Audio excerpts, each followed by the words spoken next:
नमस्कार, आप देख रहे हैं फोर्थ स्तंभ न्यूज़। अभी जो है चुनाव का महापर्व का तैयारी चल रहा है। जैसे जैसे पर्व का तैयारी दिन प्रतिदिन बीतते जा रहा है, नए नए और पुराने से पुराने लोग अपने दावेदारी चुनाव में कर रहे हैं। लालगंज विधानसभा से अगर देखा जाए तो बहुत सारे लोग अभी दावेदारी में हैं।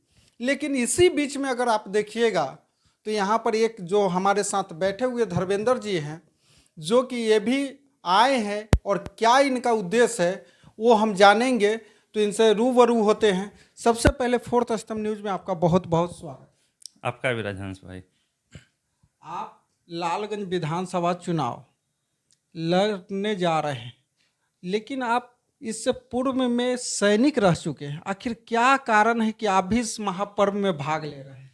हाँ, ये बात आपका सही है राजहंस भाई कि हम एक देश का सैनिक रहे हैं और 17 साल देश के सेवा किए हैं। लेकिन वर्तमान समय में आप जो आज देख रहे हैं, वर्तमान समय में जो चल रहा है, आदमी हालत देख रहे हैं। झूठ बोलना, राजनीति, अपने धर्म के नाम पे झूठ बोलो, किसी महापुरुष के नाम पे झूठ बोलो, और मतलब अनेकों प्रकार की है। और जनता के मुद्दा उसमें छूट जा रहा है बीच में। तो मैं इसलिए अपने लालगंज विधानसभा से सोचा कि चुनाव लड़ूं एक देश के सैनिक रहने के नाते। चूँकि 17 साल जो है हम बिल्कुल ईमानदारी पूर्वक अपने राष्ट्र के लिए सेवा किए, और अब सोच रहे हैं कि अपने लालगंज विधानसभा से बिल्कुल ईमानदारी और मतलब बिल्कुल क्या उसको बोल लें कि स्वच्छ छवि, साफ सुथरा छवि से चुनाव में आए, और जिस तरह हमने राष्ट्र को सेवा 17 साल किया, उस तरह अपने समाज को भी सेवा करें और लोगों के बीच में ये जाए कि हाँ, इतना दिन हमने तो सारे लोगों को चुना, लेकिन आज एक सैनिक की चुनने की बारी आया है। तो एक सैनिक को साथ दे और चुने और अपने समाज सेवा में लगाएं, तब जा कर के जो है ये धारणा बने हटेगा लोगों के बीच से। चलिए, एक और आपसे क्वेश्चन मेरा और है कि देखिए, बिहार है और बिहार यूपी में देखते हैं कि जातीय समीकरण चरम सीमा पर है। और क्या लगता है कि आप पूर्व में सैनिक रहे हैं, राष्ट्र के सेवा किए हैं, वहाँ पर देखते हैं कि कोई भेदभाव जाति पाति नहीं होता। क्या इस चुनाव में आप आ रहे हैं, क्या इस जातीय समीकरण को तोड़ पाइएगा? देखिए राजहंस भाई, ये आपका सवाल बिल्कुल सही है कि जो जिस स्टेट से हम आते हैं, जिस बिहार से हम आते हैं, यहाँ पे जातीय समीकरण तो है, इससे हम आपको मना नहीं कर सकते। लेकिन हम एक सैनिक रहे हैं, और सैनिक के लिए ना कोई जाति है और ना कोई धर्म है, बस उसका एक ही लक्ष्य है, राष्ट्र सेवा। तो सेम जब हम अपने विधानसभा को जाएंगे, तो मेरे लिए सबसे ज़्यादा जो महत्व वाली बातें हैं वो ना तो जाति होगा और ना ही धर्म होगा। मेरे लिए सब समान है, एक है।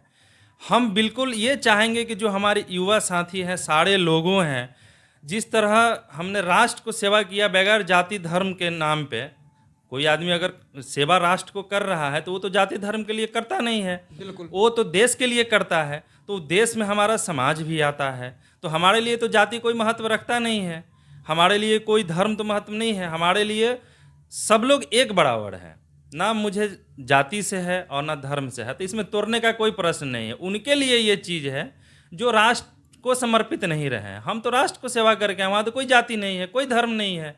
नहीं, ये कि हमारा पब्लिक के लिए भी सवाल आ जाता है, क्योंकि देखिए, आप राष्ट्र के सेवा किए हैं, इसमें कहीं से कोई डाउट नहीं है। लेकिन ये जनता ऐसा होता है, क्योंकि ये लोग नहीं समझ पाते ना, ये लोग राजनीति का शिकार हो जाते हाँ, ये सही है कि लोगों को बीच में ये मन बन गया हुआ है कि हाँ, जो जाति है, जो धर्म है, वो अपने अपने लोगों को कुछ लोग चुनता है, लेकिन ऐसा नहीं है। वो कुछ लोगों के लिए ही है। लेकिन जो आज के युवा साथी हैं, जो पढ़े लिखे लोग हैं, जो समझदार हैं, वो ये देखते हैं कि मेरे समाज को रक्षा कौन कर सकता है। समाज के बाद राष्ट्र आता है, राष्ट्र को रक्षा कौन कर सकता है, तो उस पे सारे लोग सोचते हैं। अब वो नहीं है कि हाँ, आप अगर ठीक है जाति के नाम पे वोट करिए, किन्हीं को चुन लीजिए, कोई कामे नहीं हो तो कोई फायदा नहीं है उससे। तीसरा मेरा आपसे एक सवाल है कि क्या किसी पार्टी से भी आप आ रहे हैं कि निर्दलीय आ रहे हैं? हाँ, ये आपका बिल्कुल सॉलिड पॉइंट है राजहंस भाई, क्योंकि किससे हम आ रहे हैं ये क्लियर होना ज़रूरी है। तो मैं आपको ये एक बात बता देना चाहता हूँ कि ना अभी मैं इस पे विचार नहीं किया हूँ, क्योंकि जिस प्रोफेशनल से मैं बिलोंग किया, 17 साल देश का सेवा किया, तो हमारा एक संगठन है, पूर्व सैनिक का संगठन है। साथ में मैं युवा हूँ, तो युवा होने के नाते मेरे युवा साथी भी है लालगंज विधानसभा क्षेत्र में।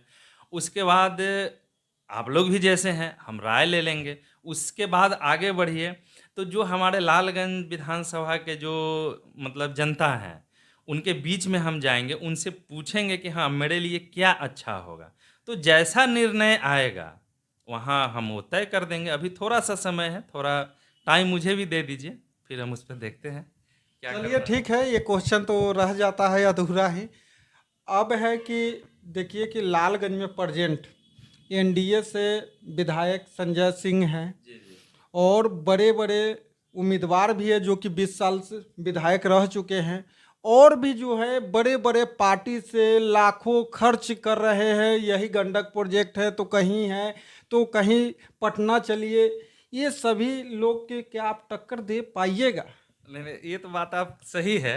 तो आप मुझे डरा रहे हैं कि सवाल पूछ रहे हैं? आप सैनिक हैं, आप तो डरने वाले हैं नहीं। हाँ, तो एक बात मैं आपको कन्फर्म कर देना चाहता हूँ कि जहाँ तक कि जो वर्तमान और पूर्व की परिस्थितियों की बात है, बड़े-बड़े पार्टी, बड़े-बड़े नेता की जो बात है, तो कोई भी जो है ना तय करता है, वो जनता को तय करना है कि टक्कर मतलब ये लड़का ले पाएगा कि नहीं ले पाएगा। सबसे पहला चीज़ तो वो है। अब बात रह गया टक्कर लेने का, तो आप समझिए कि हमने देश के जो 17 साल सेवा किया है, वहाँ पे ना तो कोई डर है, ना कोई भय है। सब त्याग के एक सैनिक अपने राष्ट्र को सेवा करता है, दुश्मन से टक्कर लेता है। तो ये हम नेता से टक्कर क्या लें हम और किसी पार्टी से? वो तो आने वाले युवा साथी, आने वाला समय, आने वाला जनता जो कहेंगे, जो चुनाव में जो इस परिस्थिति बनेगा, उस पे हम करेंगे। टक्कर लेना क्या है? वो तो जनता को तय करना है। तो आप इसके लिए बेफ़िक्र रहिए कि टक्कर ले पाएँगे कि नहीं ले पाएँगे, वो हम एक युवा हैं और दूसरे चीज़ में हम राष्ट्र के सैनिक रहे हैं, तो थोड़ा आप भी अलख जगाइए, लोगों के बीच में कहिए। फर्स्ट स्तंभ न्यूज़ को मैं शुक्रगुज़ार हूँ कि आप एक छोटे से मतलब व्यक्ति के आके इंटरव्यू किए। नहीं, आप छोटे व्यक्ति ने, आप देश के अगर सच्चे, अगर रियल, अगर कोई हीरो होता है, टाइगर होता है, तो वो सैनिक होता है, वो हम मानते हैं। हाँ। और आप उसमें से हैं।